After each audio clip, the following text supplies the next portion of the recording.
Ladies and gentlemen, welcome to another episode of Vet Talk with Hill. As you know, this is a show we created to sit down with military veterans to talk about their lives before the service, during the service, and after the service. I'm your host, Hill Pluvius, United States Marine Corps veteran, and today I have with me a Navy veteran, Ricardo Barreto. How you doing, my brother? Doing good, man. Welcome to the show, man. Yeah, I appreciate it. Yeah, man. Appreciate it. How you feel about 2020 now that we all of it? Well, it's time to continue and grow. I like that. Yeah. And obviously, you know the show, what we do here. Have you seen the show before? Yeah, I've seen quite a few episodes, and I'm really impressed by it. Actually. There you go. I appreciate it. I really like it, and I appreciate the platform for veterans. Oh, it's definitely important, man. It's definitely. And you joined in the Army from where? The Navy. Navy. I keep saying the Navy from where? Yeah, from here, from Long Island City. Long Island City? Yeah. Where you from Long Island City originally? Well, I'm originally from Colombia. I was born in Colombia, in Bogota. And we came to the New York when I was 9, turning 10. This is in 88. Mm-hmm. And I joined in 2000. Oh, wow. Yeah. And I was raised in Sunnyside. Sunnyside, around Woodside, Long Island City, Elmhurst, that area. Around there, yeah. I'm very familiar with that area. And what made you decide the Navy? Navy SEALs. Yeah? Were you a SEAL? No, man. No, I was. I initially went in very dedicated and motivated. In boot camp, I tried out, failed the practice exam to get in, and then I kept trying, and then I lost motivation, and then I had a car wreck. Yeah. A couple years later, and then I just said, forget it. Wow. So, walk me through the whole process from what was your life like before the military? You said you were born in Colombia. Yeah. Did you grow up with both parents? Yeah. So in Bogota, I grew up with my mom, my dad, and we lived with my grandmother because we had a big house over there, and it was pretty cool. During the 80s, it was safer than it is now, obviously. Mm-hmm. Very, very a loving environment, my parents were hard workers. They were jack of all trades kind of thing. So we moved a couple times during that, and then my mother and my father came to the States. They actually came in the States in the late 60s first. Mm-hmm. And they were here for a while. My older brother was born here in New York, and then they went back to Colombia, and then they did the whole immigration process again for us to come here. Yeah. So then when we got here, I grew up in Sunnyside. I came, I didn't know any English. Just, I was put in the pot, as they say, and I learned English, and I think it was like within 6 months. Yeah. Very impressive. Time and trial kind of thing. Yeah. It was pretty cool growing up in Sunnyside. It's a great neighborhood. It's always been a great neighborhood. There was a little hiccup here and there, but Sunnyside is not a bad place. Nah, it's a great place. Colombia to come to the States? I did, yeah. What was that like? Well, it was exciting, and it was the first time I was in an airplane. So that's what I remember most about everything. So the plane ride over, we landed in JFK, and I remember vividly, driving in the car from the airport to the apartment, and everything seemed like brand new, compared to like where we're from. Very organized, very, linear, what I mean? And it was exciting. And my uncle was in real estate at the time, so he was part owner of the building where we lived. Nice. So we got a nice 2-bedroom. My mother still lives there. Oh, nice. Yeah, so we've been there for like 31 years now. Nice. So from Colombia to the United States at the age of 9, and then what was your life like in high school? And your parents they were still hardworking parents, still together? Yeah. So one of the biggest things that happened, so we got here in 88. In 91, my father passed away from cancer. Sorry. Yeah, he was young. He was 43, which is young. Which is which is my age this year. Oh, I'm going to turn 43. Wow. So this year is particularly motivating, challenging, emotional for me because I'm now the age my father was when he passed away. Wow. So there's so many more things that I want to do, you know what I mean, that he didn't get to do. My mother, as a result, had to, work doubles and, take care of the household, me and my little sister, because I have a younger sister. So that was the cause and effect. You know, he passed away. My mother had to work double time most of the time, like Monday to Friday, sometimes Saturday. I was old enough. You know, this was late '80s, early '90s, so it was still a thing. I go to school a block away, so do that. And then I went to junior high school in Woodside. And then I went to high school in Manhattan, in the Upper West Side. I went to an all-Catholic, all-boys school, which I think was good because it helped me focus in my studies and graduate in time, you know, not be part of the statistic of the young immigrant. Yeah. And especially during that time, you think of like Colombians and people who had like really looked, you know, didn't really necessarily, and you can correct me if I'm wrong, because I grew up in New York, and like you, I'm an immigrant from Haiti. Yeah. So coming into the States almost around the age you came in, and around that time, obviously Colombians, people thought, oh, you not good people, or this and that kind of thing was going on. So to see you, especially in Woodside and that area kind of thing, to see you staying focused, staying motivated, and showing them that is not true. It's not really all people. In retrospect, you got to understand also that you know, a lot of the things in your environment influence you. Mm-hmm. So not having pops around, I had to learn a lot of things on my own, and I got with the wrong people for a time, and I learned that wasn't for me. You know, being an inner city kid, you get introduced to all these things, especially in the 90s. You know how the 90s was in New York. Yeah. You know, it was just like the ending of that era, you know, and the start of cleanup, but still, you know, you had your influences. So, you know, did the gang thing for a little bit, did this for a little bit. I started clubbing very early, you know, like 15, 16, I was hitting up clubs. It's crazy, not to cut you off. Yeah. Like the whole time you're saying this, I'm picturing everything that you're saying in my head, right? About living in Colombia, coming to the States, mother going back and forth, father dies at the age of 40, which is super, super young. And you have an older brother, you said, who was born here. And as a person who knows about New York and in that area, I know the environment that you were in. That's why I went back to it, to see if you'll say more about it. And one thing that I picked up is that you talked about being focused. You talk about motivation, because we started with you saying you lost focus in the motivation in the Navy to go Navy SEAL. But you talk about the focus of being distracted and catching your focus again to get back on track. Yeah. And is that the point where in high school all of this was happening? Well, it was one of these things where it was a time trial thing. I read a quote recently that you're only a decision away from a different life. And I think that has happened throughout my life, you know? And it's crazy because we don't think about that when we're young. We don't think about the decisions that will lead us in whatever path. So I was with the wrong people. I made the decision of getting away from that and going towards something. After high school, I graduated on time and all that. I started working, but so my life was work, partying, and girls. That's it for like 3 years. Who could be mad at a life like that? I started in Hunter College, and it didn't work out. I was like, nah, you know, school's not for me.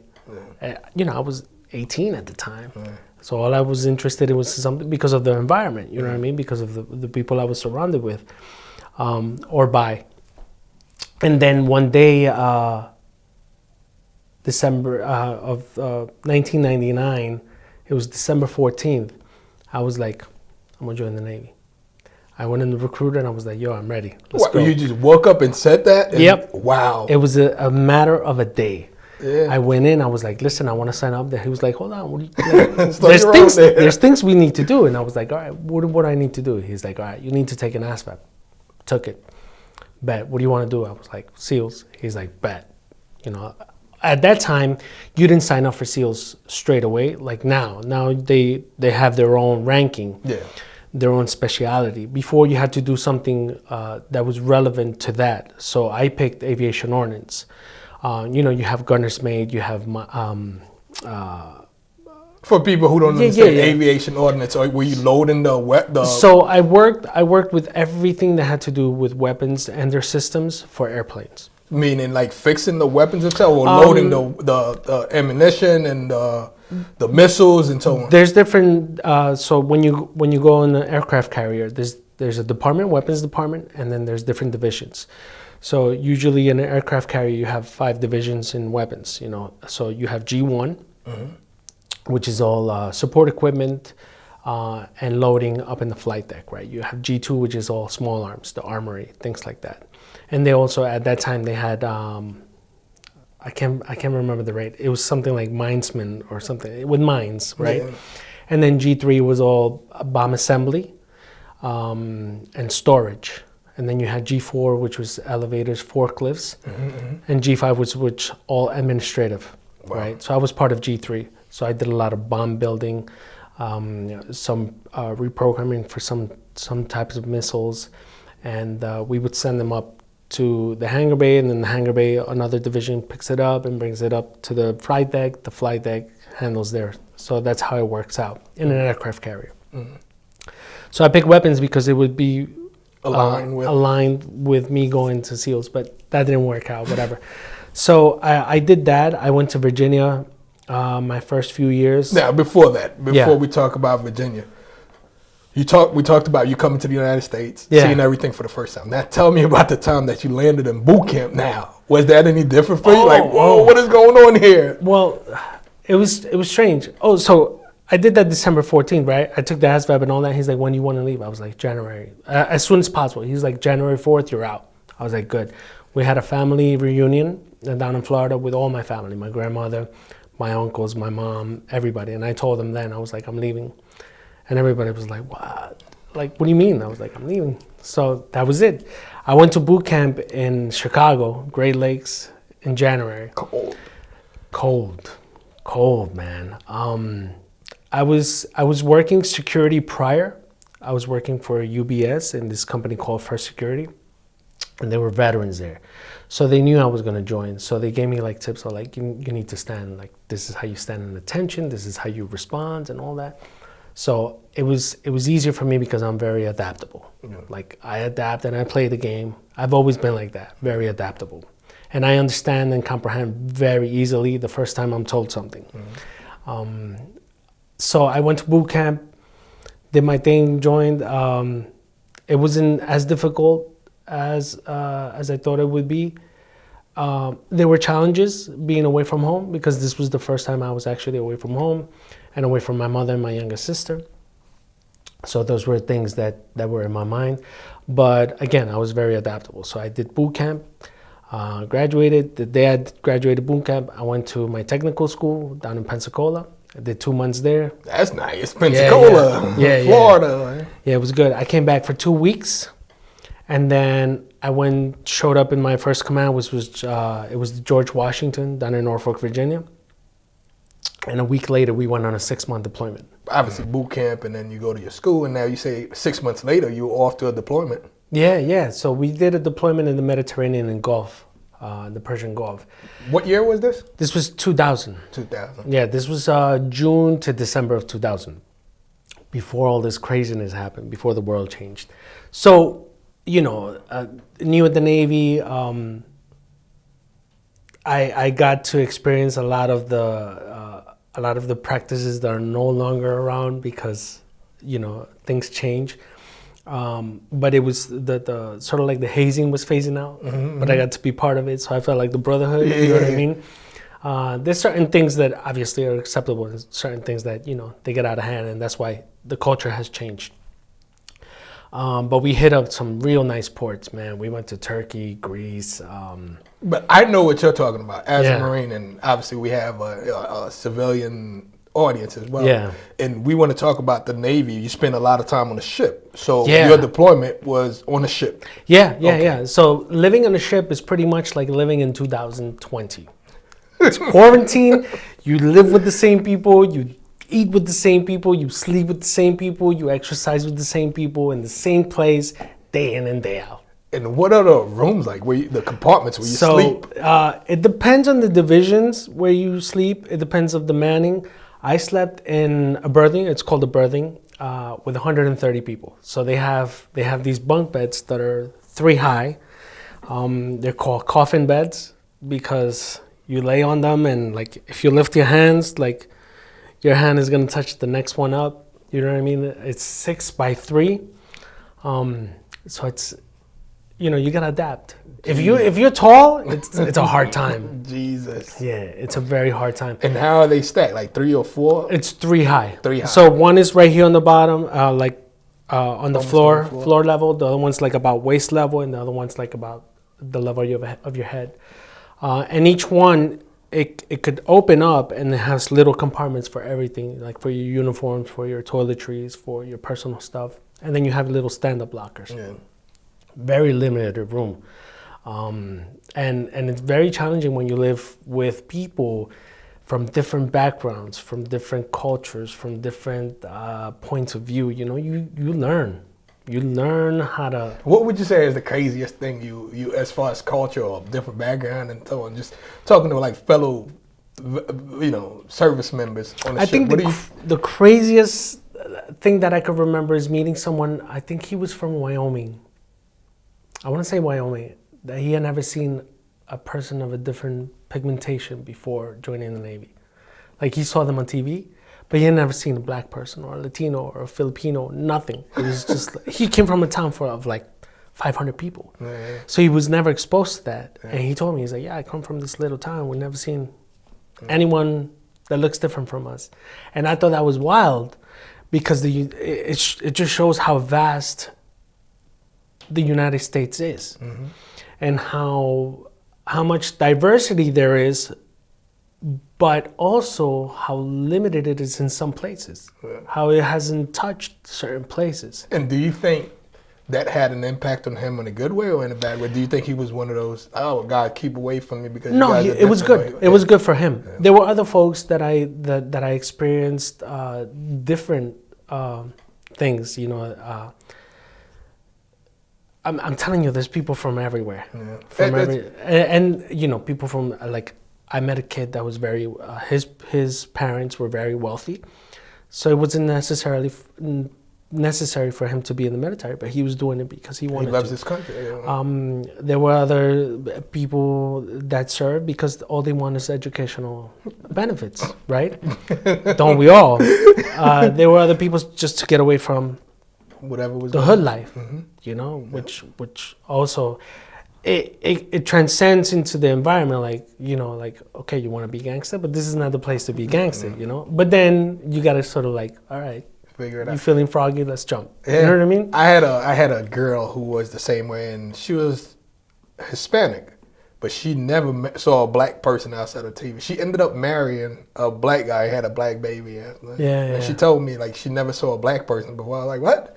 But that's wonderful because there's a lot of interracial relationships. It kind of brings us closer because you live closer. You learn. Absolutely. If somebody doesn't want to learn about a different person or a different culture in that environment, that person is just a racist and will probably die a racist. Right. I mean, you're a product of your environment, at the very least. And whatever you're exposed to from when you're a kid, and if that's all you know, that's all you're going to know. Mm-hmm. And I experienced that, which we'll talk about later on when I went to Iraq. Yeah. You know what I mean? Yeah. You're a product of your environment. So if you have a lot of exposure and a lot of point of view and an open mind, then you're able to, interact with different kinds of people, with different mentalities, with different backgrounds, etc. And now being deployed, how would you say? What's the best land and the best place port you feel you've ever been to? Because I hear Navy guys talk about it all the time. Yeah. I think me personally, every place had its charm. Mm-hmm. Every place had its greatness to it. In terms of ports, I think I had the best time in Italy and in Greece. Oh, Greece. Yeah. And I actually got stationed in Greece much later on. You lucky. I'll tell you about it. Yeah. So I mean, you visit all these countries and you try all the foods and you meet the people from there, and it just brings into perspective, how lucky you are here. Yes. Because yes, there are difficulties in this country, without a doubt, but not as many and not as dire as in some other countries. I agree. And when you see that, you're like, oh man, I'm good. Like we're good. You know what I mean? Like we don't have to deal with this. And it's not necessarily, the infrastructure, but it's also like the culture, the pressure of governments, whether it's positive or negative, the economic social standings. There's a lot of levels to a lot of things. Do you feel that's the same thing in America? But and again, obviously, I'm a veteran, love America, would do anything for America. But do you feel the same thing exists here, but the way America is marketed is different? Because we say, "Oh, land of the free," but there are people who are oppressed here. I mean, in the same way as in the other countries. But in the other countries, it's more like in your face. So now it becomes a term of like, is it the same, or one is just marketed better to be like, oh, if I did it, you can do it? But we know people oppress people here, right? Yeah. When you speak about the land of the free, I mean, yes, it is, but also 95% of other countries are free. That's a term that comes from World War II, because obviously of the political climate in the world at that time, we adapted that phrase, and it has endured time, and it has become sort of like the stamp of the United States. That's what I meant about marketing. Like, right. It's like the slogan. It's about marketing. The slogan. Right. It sounds cool. But I feel that the United States also has a lot of problems domestically. I don't think the United States. Let me rephrase that. I think the United States throughout time has been more interested in having a global superiority to other countries, especially when it comes to defense and power, right? Not so much in the internal infrastructure. And that's why we see so many issues nowadays in so many levels, with so many different demographics. And I'm going to say this is the Marine side of my brain talking. Yeah. I'd rather the United States have that kind of power instead of another country, because I feel with the United States having that power, at least we can say, hey, this is right, this is wrong. Now imagine if another country had that power and they used to one way, it's our way or you out of here. That's just my Marine side talking. No, yes, and you're right, and that's why the superiority has been adapted and cherished and embraced, because, and again, it comes from the World War II era, where we were minding our own business until it knocked on our door, with the Pearl Harbor, because we were very neutral. Pearl Harbor happened, and we're like, okay, now you woken up a lion, and this is what we're gonna do. So that adapted sort of like a global view of like, okay, we're not gonna tolerate that, not only for us but for other countries, and it just evolved. Now let me play the devil's advocate. Right. Do you think we go and do that to other nations and mess with their politics? I can't clearly respond because I haven't studied political science, so I can't give you an educated answer. You're Colombian, my brother. I'm Colombian. I mean, I'm sure you know about Panama. Yeah, of course. When we talk about Panama, I mean, there's so many policies that have gone in place in the history of the United States, especially in the last century, that have been more beneficial for the United States than other people. Obviously. And don't get me wrong, I'm not mad at all. I live here, so I'm just playing. I'm just throwing it out there. Yeah, I feel you. It's just in my personal point of view, I would agree. But I'm not educated enough in that topic to give you a definite answer. Yeah. And can I say another thing? That's just way off. You ever deployed to the Middle East? Yeah, several times. Do they mistake you for one of them? Yes. Yes. A lot of my friends who obviously got the beard and the brown skin always get that. So I've been mistaken for Middle Eastern all over South America. Yeah. I mean, the northern countries like Ecuador, Colombia, Venezuela, Peru, Ecuador, Puerto Rican, Mexican. When I went to the Philippines, Yeah. I was approached like if I was a local. Because I can so see that, like in Afghanistan and I Iraq, Kuwait, I'm very ambiguous. So did the military ever saw that and try to use that to their benefits? Maybe make you a linguist or something and say, hey, let's get it? No. And I don't know if I would have participated if that opportunity was given. Why not? I never been one to take advantage. Well, this is war. We're at war, baby. You use what works for you. You're right. And you do what you need to do. I would have to be in that position. Yeah. You know what I mean? And definitely in the time that it's called for, you know what I mean? Mm-hmm. Because I remember, and we'll talk about this, I remember 9/11. All I wanted was revenge. Yeah. And this Were you active during 9/11? Yeah, man. Yeah. Yeah. Let's talk about that. Well, let's go back a little bit. I did my deployment in 2000, right? Came back, and then the ship goes into shipyard work and all that for a few months, and then the next time we went out was 2002. So during 2001 we were in shipyard work and we were finishing. September happened, right? So all the ships have to go through these qualification. Inspections, QA, all these things, right? In order to know that they're good for that. In maintenance, we call it QA, QC, QA. Right? Yeah. But there's different qualifications in different levels. So September comes around, right? I remember I used to come from Virginia all the time, mm-hmm. like on the weekends, mm-hmm. To party. You know what I mean? I was still in that mentality.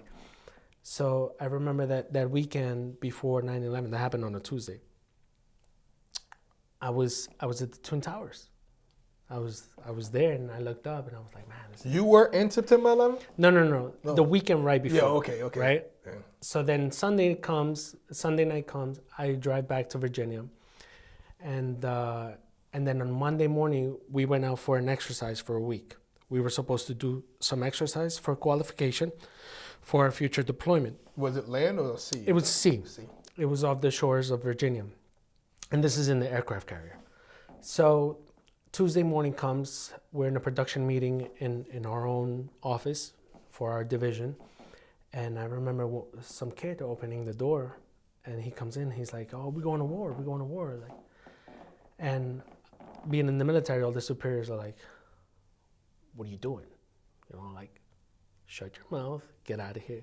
And he shut everybody up. He was like, shut up. Like, obviously in military terms. He shut everybody up. He turned on the TV. The first tower was up. So we're looking at it like, is this real? Is this a TV? Is this, it's something. This can't be happening. Sure enough, a little while later, live on TV, the second plane hits. Let me tell you, an aircraft carrier is loud. There's noises everywhere of every type. And I've never heard it so quiet like I did that day, at that time. Like you couldn't hear anything in that ship. And everybody's just in disbelief, And we're like, so I'm thinking, I was like, my sister goes to school a few blocks away. My mother works a few blocks away. I have friends that work in the building, I'm thinking, all types of and I'm not the only one. Yeah. Everybody's thinking that. And I'm like, oh man. So noon comes around. And then the captain comes on the 1MC, the broadcast system in the ship, and he's like, I'm pretty sure you all have heard what has happened, and we have been tasked to go keep safe the airspace around New York City because all the flights were grounded and all that. We booked it. We were here at 11 at night. Right, I would say like half a mile away from the Statue of Liberty. Mm-hmm. And you could Google George Washington 9/11 and you'll see the picture of the aircraft carrier, the Statue of Liberty, and just ready to respond. The clouds of dust and all that for miles, There was no cellulars were coming in to play the way they are now. There was no signal, you couldn't get, and I'm like, everybody's on the weather decks, which are the decks outside of the skin of the ship where everybody's just there, just looking in disbelief. My initial thought during those days were like, we need to get whoever did it. I don't care why. I don't care how. Dude, I was a civilian feeling the same way, so I can only imagine. Yeah. And it's like, I even brought up the possibility. I was like, can I go to the Marines? Can I go to the Army? They were like, hold on, cowboy. Like, you can't things just don't happen like that. Yeah. And I was like, yeah, but you don't understand. Like, I got people there. And I personally know people that perished that day. So, whatever. That happened. We continued. We were here for a few days. We went back, and then we continued our exercises, and then we deployed in 2002. And that's when the Iraqi... Operation Iraqi Freedom. Started. So we go straight to the Persian Gulf, like no stops. And we're like, all right, we're going to fly the sorties. Sorties are like, these missions that all the planes do. So we were building bombs like crazy, man. I mean, we were turning them around. I mean, our but at this time, areas, not to cut you off, 2002, where were you guys building them for both Iraq and Afghanistan? Because I remember at the time. Iraq. It was just Iraq. It was just Iraq, yeah. Mm-hmm. It was Iraqi freedom. And you can remember President George Bush when he flew on top of a carrier. That wasn't my carrier, it was another one. But we were in that area. I mean, there was like 3 or 4 around there. During that time you're talking about, I was in MCT, Marine Corps Combat Training. Yeah? And right before, I was talking to Victor, who we both know, and he was deployed at the time. He was on a ship too with the Navy. I wonder if it was yours. No, he would have been in an amphibious ship. Oh, wherever he was, we talked. And then he said he was going to Africa. I guess he was already going to Africa, and they had to turn back around. And then I remember at the time we were doing Marine Corps Combat Training, and the captain comes out, and the whole battalion, sitting in El Ben. And he said to us, like, yo, every 15 years, we go to war, and you guys are lucky now. It's your time to go to war. Although he was super emotional, but as we're brand new Marines, he had to figure out a way to motivate us. Like, yo, this is what's happening. This was 2002 at the time. Yeah. And I remember that's around the time where Bush was on standby and told Saddam he had like a certain amount. Yep. So we all stuck to the TV on base, like waiting to see what happened. Because sure enough, that took off. So around the same time you're talking about, you were already overseas. I was on base training to go to that. Yeah. The difference is that we were out to sea, and you would have been on ground. Mm-hmm, you know what I mean? And that's exactly what happened. Yeah. And this is also shortly, 9/11 happened. I think it was before that. The USS Cole happened. The bombing of that frigate. Yeah. Or I think it was a destroyer. I don't remember. But anyway, that happened in the area where we transit. Mm-hmm. It was by the Suez Canal. So not only that, but we have to keep guard for all these suicide like boats coming in. I mean, there was close calls, man. The way the aircraft carrier works is that obviously we're in the I want to say I can't remember the name of the body of water where we were, but it's in the Persian Gulf, close to Kuwait. Mm-hmm. And our planes fly from the aircraft carrier into country, so into Iraq for this instance. And we do everything on the ship. Like, we don't get off, everything happens on the ship. Again, quarantine sort of like environment. I couldn't live that life. Yeah. It's very challenging. I mean, you work a 12-day 12-day shifts, 12-hour shifts. So from 7 a.m. to 7 p.m. And then your free time, you do what you want to do. There's people that slept, there's people that went to the gym, there's people that went to the library, did online schooling as much as you could do, because obviously the connection for internet sometimes is cut off. Mm-hmm. Like there's times where they cut off all messages coming in and out. River City? Because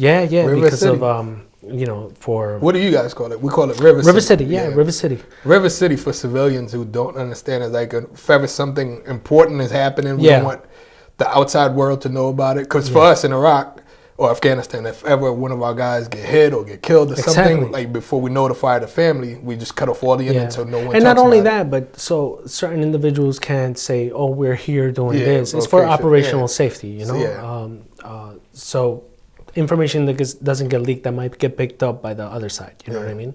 Which would be counter jeopardizing everything. You know, people, equipment, and all that, and the mission. So you know, it's just day in and day out of that, and then eventually, you know, it ends and somebody comes in and relieves you like another ship, and you get out and you come back home, and you know, you do the process all over again. So after that, we came back to the States. We went back into shipyard work because aircraft carriers always go into ship maintenance work before they could deploy again. I was working in temporary duty, fixing like watertight doors and all that stuff, you know, the big heavy doors. And in one of my trips to New York, I went back and I had a car accident on the way back. So you come back from war and then you stationed back in Virginia. Yeah. You were driving to New York. Yeah. On your way back from New York, you got into a car accident. How bad was that?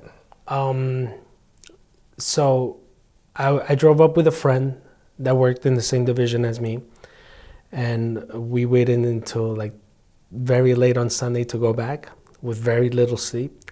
I was driving my brand new car, which I had bought in April. This was July. Deployment money. No, I'm joking. Not necessarily. I'm joking. So I'm driving back and I'm like, dude, I feel tired. Like I'm falling asleep. You drive for like about an hour and then I'll pick up again. I'm just going to take a nap. And then next thing I know, I woke up 2 days later.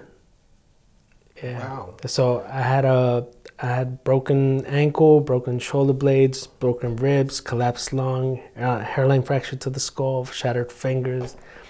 I mean, I was in bad shape. The kid broke his back. He walks though, he's good. Wow. And another ankle. And then the young lady from the other car, she perished. She passed away, yeah. Wow. Which is heartbreaking, you know. And who was driving at the time? My boy was driving. Wow. And yeah. Wow, sorry to hear that, man. And you guys were stationed together? Yeah. So we both ended up in some hospital in Maryland, I think it was, for like about a week. I was in intensive care for about a week. And then we got transported to a Navy hospital in Virginia, in Newport News. Yeah. And then I stayed in the hospital for like about a month and a half. And then I was in a wheelchair for like about another month. In convalescent leave, right? While I was in the wheelchair, I came back to New York because they give you like 30 days to get better. So my mother and my sister took care of me, and that's when the outage happened in August in New York of 2013. Wow. Oh, this happened in 2013. I'm sorry, 2003. I'm sorry, yeah, 2003. Yeah, 2003.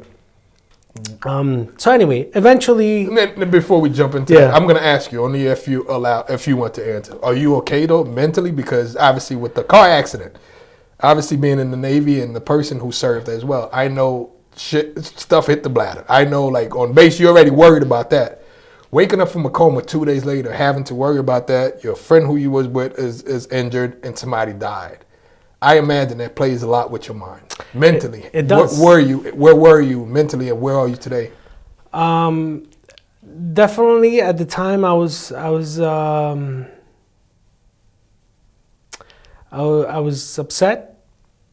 upset in a negative way.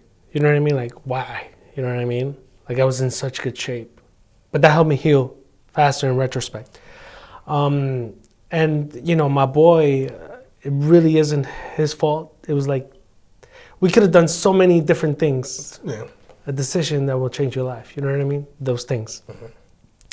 Mm-hmm. You know, having knowledge of this girl passing away, it hits hard every July 13th. It hits hard, man. Like I think it was like 3 months later or 4 months later, I looked at the police report and I saw the family's phone number and I called to give my condolences, and as soon as she picked up, I just broke down. I couldn't speak. Like her mother was like, and I was like, you know, sobbing, like sobbing. And I was like, I'm so sorry. Like I was passenger in the vehicle, but it was my vehicle. She's like, listen, just get better. God bless. I was expecting a, you know, go to hell. I hope this for you, but but the woman was just like, just get better and do better, and I wish the best for you. And that was even worse. You know what I mean? But I think about this young lady all the time. It hits hard, man. Although there could have been some, like, I feel at fault, and at the same time I know it's not my fault. But you just wish you carry that. You wish it could have been different. You know what I mean? Because it's a life. It's tough. It's hard. Like, I have friends. Three of the guys in my platoon died. Two of them died the same way, and one survived. They're in a big storm that was going on in North Carolina, and I guess they drove to Mississippi. And 2 days later, one of them made it back to the unit, and he was not even with us. He was in the hospital, and two died, and the car was totaled completely. So I hear these things, and you know what's crazy? What's crazy is that whatever branch you're in, the stories are the same. The stories are the same, and every branch gives you that holiday stand-down safety thing. Like, listen, summer's coming, be careful with water, jet skis, whatever, right? Whatever. Barbecues, just be careful, right? Winter's coming, be careful, check your tires, all of that. And you hear that, hundreds of times, but it still happens. You weigh your option, you're like, I'll be good. But then you're really not, Because if we knew, we wouldn't do it. Of course. But it's like, okay, we understand you get the same briefing, but these things just happen. Like, if I tell you the amount of people, like, whether it's from my platoon, my battalion, my company, or even from just the base itself, like people I play basketball with, or I just meet them passing, exactly. It's like, oh yeah, they came up, they're no longer with us. And it's like, what? Exactly. What happened? Car accident, or he was crossing the street, or this happened, or he went back on leave and that happened. So I think that definitely does something to your brain. Absolutely, absolutely. Even today in the civilian world, I try to keep as active as possible in the veterans community.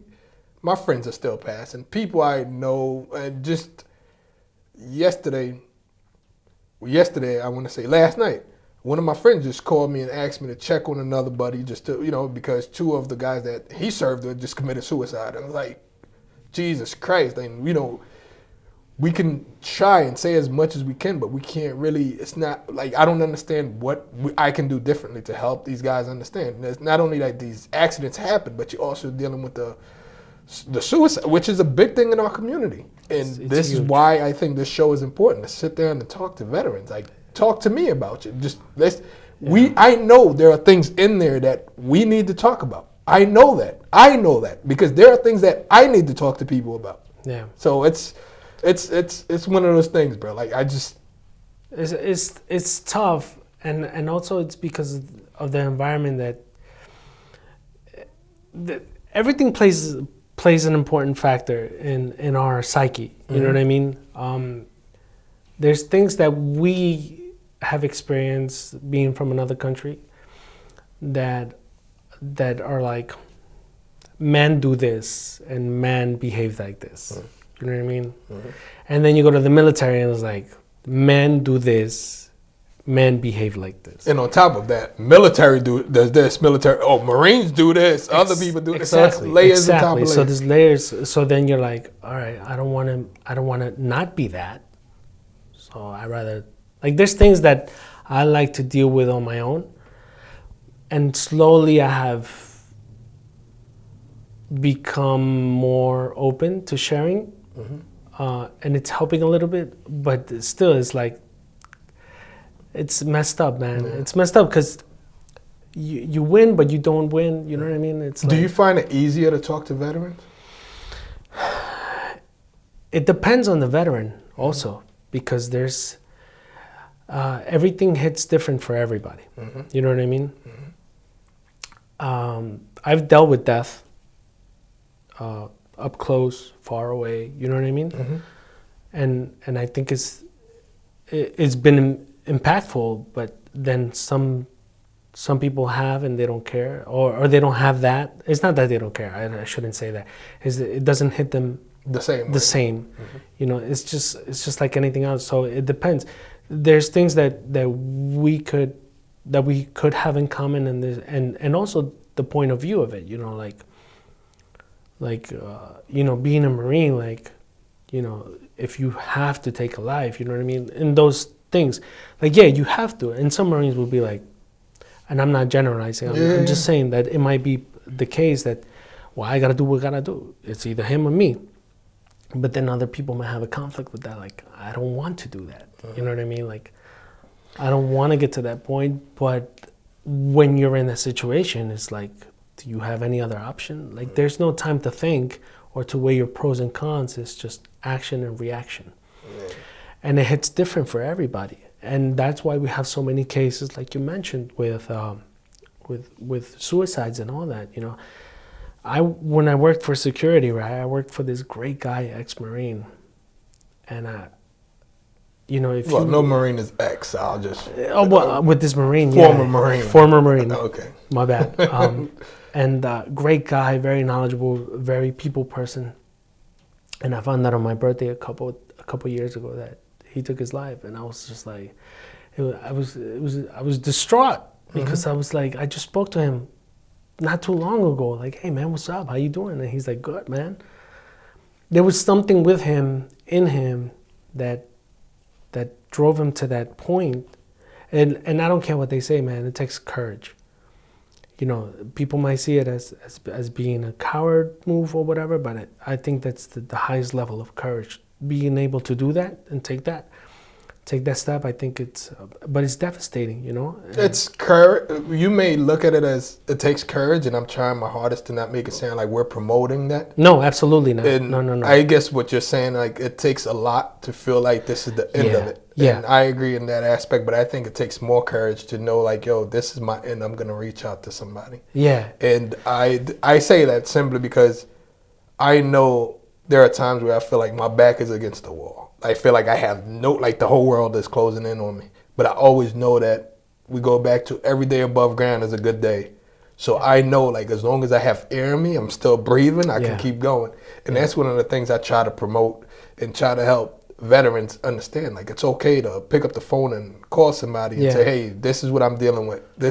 Let the person judge you, or this is my mentality though, let them judge me. Because at the end of the day, all I'm trying to do is survive another day. Yeah. You understand what I'm saying? Because I try to be as active as possible in the veterans community. And sometimes, a lot of times, what I've noticed is that even with other veterans who are professionals, let's say on LinkedIn, they don't talk about these veteran things or military things or try to help out other veterans because they're so busy worried about their professional views, professional look. Right. But for me as a person who's also a professional, looking to keep my professional look, but I need to show this community that I still care. And a lot of people look at it, if I talk about these things on LinkedIn, oh, this is not professional for LinkedIn. It is professional because in my profession, right, that you often praise me for, my brothers and sisters are dying. Yeah. So if you want to look at me in a bad light because I say I'm talking to veterans, so be it. Yeah. I don't care where it is. Nothing is more important than a life to me.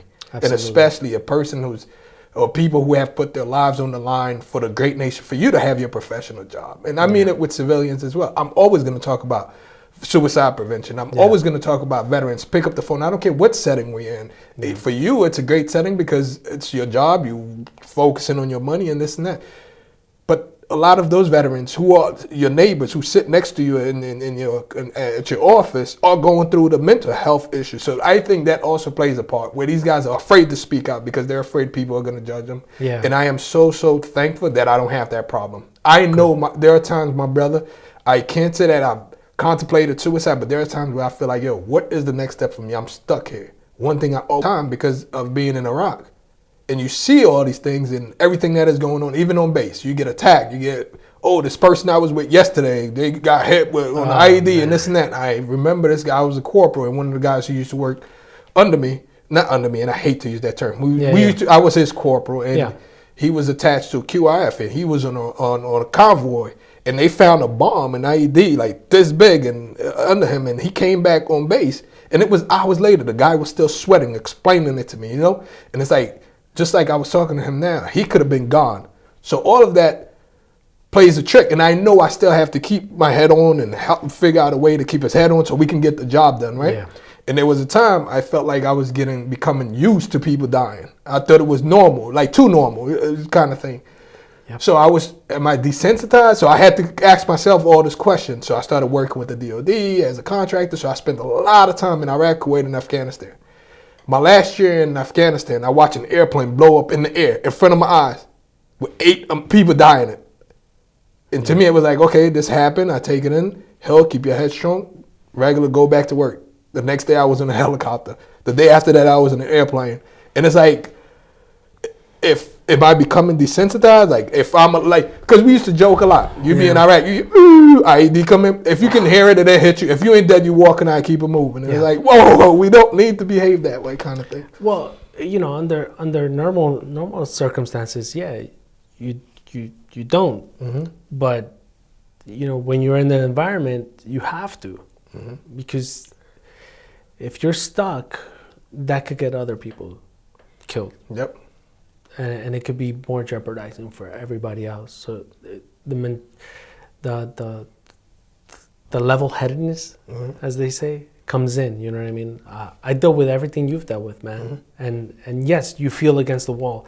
And I could honestly say that even though it might not be, you might think that there's no one you could reach to, I am dead certain that every veteran has a buddy that they're still connected with. Trust me, I made from the service. Trust me, we don't even have to be in the same branch. I don't even have to know you before that. If you want to talk, you call me. We sit down and we talk. Yeah, reach out to you. Like in my first deployment, it was a group of I think it was 10 of us, of all Colombians, right? We would sit down in the mess decks, drink coffee at night, talk BS, for hours. I got a WhatsApp group chat with them. And obviously we do the regular, vet thing, send each other stupid videos and all that and make fun of each other. But, we could reach out we know, with all the joking and all that, we know that I could reach out to them. And it's amazing how their life has taken, their own paths, one of them is a superb doctor up in Connecticut, there's another one who's a photographer down in Miami, et cetera, et cetera. There's a few of them that are still in the service and they're like E7s, E8s, and you just feel proud, man, you made it that. And what do you think, what would you say is one of the bigger issues for veterans when they're coming out and dealing with these issues that they just The biggest issue, for example, when I came back from Iraq, my biggest issue was first world problems. People having a fit for first world problems, stupid stuff, when there's so much more deeper stuff, meaningful stuff that happens somewhere else, like in Iraq, survivability, just living another day, not having to be at a sidewalk where somebody just drives their, vehicle, truck packed of explosives just to make their point. You know what I mean? Poverty and all these things. You know what I mean? We have that here, but it's not because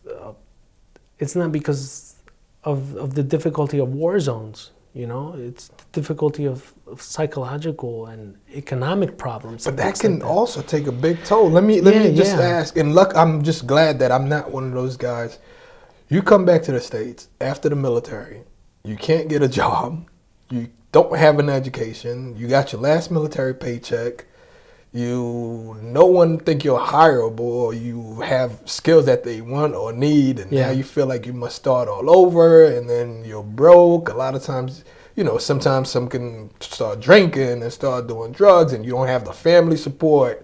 And a lot of times they say you got married while you were young in the military, you got a kid, somebody to look after now. So all of that, I think, create a lot of it's a heavy load for a lot of people. It is a heavy load. Thankfully, throughout the years, and I want to say, between the early 2000s when we had Operation Iraqi Freedom and when Afghanistan started, where a lot of our veterans were affected mentally, with PTSD and all that, coming back and feeling drowned, I think that the important key word that you used was support.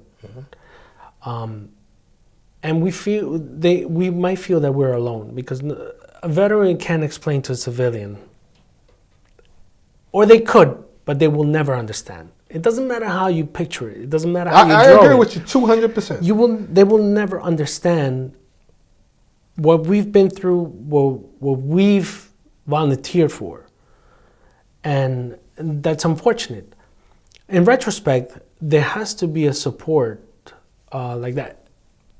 I'm not going to say the Veterans Affairs is the best thing because nothing's perfect, but it has definitely gotten better than before. Yeah, it has. Definitely. It has. The transition program from military to civilian is definitely getting better every year because every year they figure out what's wrong and try to fix it. There's a lot of lessons that have been learned in the past few years with veterans coming back, with the lines of opportunities for employment. There's a lot of employment now that is focused on veterans, and there's preference for veterans, and they're directed and tailored for veterans more than before. So it's a think of obviously the progress is evident, but the change is not definite. So it just needs to keep growing. It needs to keep having people like you with these platforms to raise the issues, to raise the awareness, mm-hmm. right? To help each other. And not only in this level, but in different levels. So it has been getting better. Does it need to become better? Yeah, absolutely, like anything else. But it takes time, especially when there's habitual practices, because these habitual practices are from previous, administrations. So administration after administration, they inherit all these practices that are no longer efficient. Mm-hmm. So they need to figure out how to phase out those and put in place efficient practices, efficient support, efficient availability for us. It takes time. And unfortunately, a lot of the things that happen within the system, it's bureaucratic, It's like a lot of bureaucratic nonsense. Yeah. Who wins, who's benefited, it's all about, unfortunately, it's all about the money, you know what I mean? So there are good things. I know plenty of companies who are doing a lot of good things out there in terms of like hiring, dealing with veterans, showing that support, showing that love, and absolutely so on. And where are you now professionally? Well, okay, so I did my time. I did 14 years in the Navy, and Jesus Christ. And then I remember when I was getting out after my car accident, my recuperation, I went to another ship for about a year. Then I went to Italy for 3 years. Then I went to Iraq for 10 months, came back, went to Japan for 2 years, and then I went to Greece for a year and a half. Living the life. I loved it. Mm-hmm. I loved it. And amazingly, I got to go everywhere I wanted to go, which isn't the case with a lot of people. They go where they need you. Mm-hmm. But that's just the way the cookie crumbled. And then when I was transitioning through that, I found the love to want to become an actor. So I was like, I'm going to get out and I'm going to be an actor. There you go. Which also takes time and hard work, and it's not as easy as you think, and you always come back to, if I would have known then what I know now, I would have saved so much time. But anyway, I think it's important for you to grow that way. So I got out, I came back, I got cursed out by my chief. He sort of like insulted me and complimented me at the same time. Like, why the hell are you getting? He's like, you know what I hate about it? I hate that you're gonna succeed. Yeah. Go F yourself. Yeah. And I'm like, thank you. Appreciate you. So now you're in the theater world, TV world, or film world? So what I did was I came back, I started taking a few lessons, acting lessons, which led me to take an intensive acting course in another academy, which allowed me to be accepted to a conservatory. So I did 2-year conservatory. Look at you. Yeah. It was. I was blessed, man. Yeah. Blessed. But let me tell you what's crazy. So I applied for all these schools: Pace, Fordham, NYU, American Academy of Dramatic Arts. Like I applied, and they all said no. because I thought acting was just memorizing lines and saying it. I don't know. It's much more than that. So then I was like, all right, I'm gonna take these classes. So I took these classes. And then I took that intensive course at Stella Adler. And then I was like, all right, I'm ready for this. So I auditioned for Stella Adler and the American Academy of Dramatic Arts. I was like, if I don't get accepted by either one, I'm going to the French Foreign Legion. It was another decision of a life-changing decision. Mm-hmm. Because the American Academy of Dramatic Arts hadn't accepted me the first time. But I was like, let me try another time. They accepted me. So I was like, all right, that's out of the way. This is my calling for the rest of my life. I did the 2 years conservatory, graduated. I did 3 performances off Broadway. Nice. In these independent theater pieces. I've done a couple of TV gigs. I've done a couple of short films. What are the TV gigs? Anything we know? Law and Order. Law and Order. Everybody goes there. Yeah. That's a pathway. There you go. But hey, you made it to Law and Order, brother. Yeah. So and what'd you play in Law and Order? I just played a Mexican drug dealer. I was in the courtroom ready to assassinate somebody. I don't know. We gotta find that episode. Yeah, it was. We gotta find. I was background, so I did a lot of background. Nah, but let me tell you, it's. I think it's necessary for you to learn every aspect of film and all that, mm-hmm. and the amount of people that it takes for production. You know, you watch and you see an hour show, whatever show you want, right? You see an hour and you're like, oh, that was fascinating, but you don't realize that 1 hour of show took 3 weeks and 1,000 people to make. Mm-hmm. You know what I mean? Mm-hmm. It's crazy the amount of effort and work that goes into it. And just, being on set from 7 a.m. to like 9 p.m., like... Trust me, brother. Yeah, Back in college, that was my life, brother. Exactly. So I found it very rewarding knowing all of that. Mm. And then I got out, I did the regular, survival gigs. I drove limos, catering, I did translations because I'm fluent in Spanish, and then I was like, I want to continue my education. I want to get a degree because I was in school driven before. So I got accepted to, again, I shot for the stars, and I landed on a great place. So I auditioned for Juilliard twice. There you go. Didn't make it. Fordham, Columbia University, didn't make those. And then a great professor of mine from ADA was like, Rich, there's more than one way to where you're going. And as soon as he said that, I was like, bet. So I landed at Marymount Manhattan College, which has a great theater performance program. Yeah. I mean, they have incredible faculty and all that. And I started there. I graduated in May. Nice. So, this year? Last year? No, this year coming up. Oh, this year. 2021. 2021. Congratulations, brother. Yeah. Look at that. So I'm gonna have my my theater performance degree, and I'm writing a couple of plays. I'm looking into writing a miniseries. Nice. And hopefully presenting it to someone who wants to buy it. Nice. And a couple of feature films. I have all of these ideas written, and slowly, one by one, I'm getting them out. So there's a lot of. So I have a lot of content to present when the time comes. I know some people in veterans and media and military and all of that. I'll introduce you so you can just get together with other veteran playwriters, actors, and camera people kind of thing. Because I have some friends who do that kind of stuff. So if COVID hadn't hit, I would have been performing sort of like a one-man show kind of thing based on veteran life and PTSD, and there's so many aspects of it. Bro, when you do these things, you gotta let me know. I can. Everybody's gonna know. Everybody's gonna know. Go out and check you out, man. I wrote a play called The Little Things. And by little things, you know what I mean. Yeah. It's the little things that get you. Yeah. Like big problems, we always come together and like, okay, we got to tackle it. But it's the little things that just keep adding up, and then before you know it, blows your top off, and then you're punching somebody in the face. Right? Hopefully you don't do that. Right? No.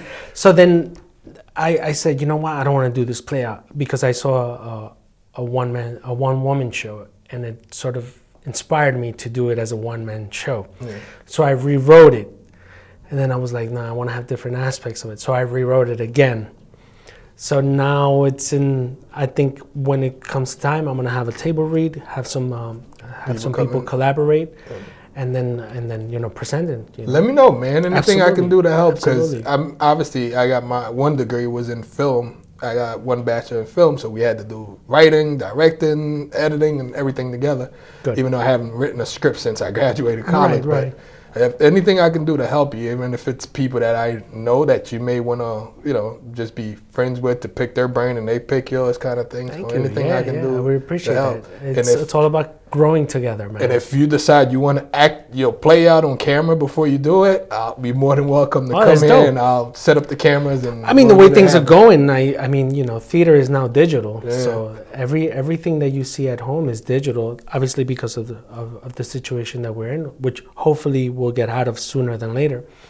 But even if it's just for an audition, I'll wire you up and shoot it, and then that way we give like kind of like a feeling. Yeah. You can send it out there to whoever you want. Yeah. Because I do all my audition work at home, you know. Yeah, and we'll definitely hook you up, man. My man Ricardo, thank you so much, man. Thanks, you have to come back so we can talk about a lot of other things to keep up with what you're doing, man. Absolutely, right? Yeah. There's a lot of great things in sight. Yeah, man. Yeah, man. And thank you so much for watching. Obviously, you see what we do. We sit down with veterans and learn about their lives before and during and after the service.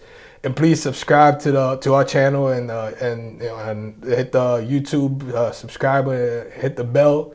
And thank you so much for watching. And we'll continue to bring veterans from all over the United States to sit down and talk about their lives. And thank you so much for watching.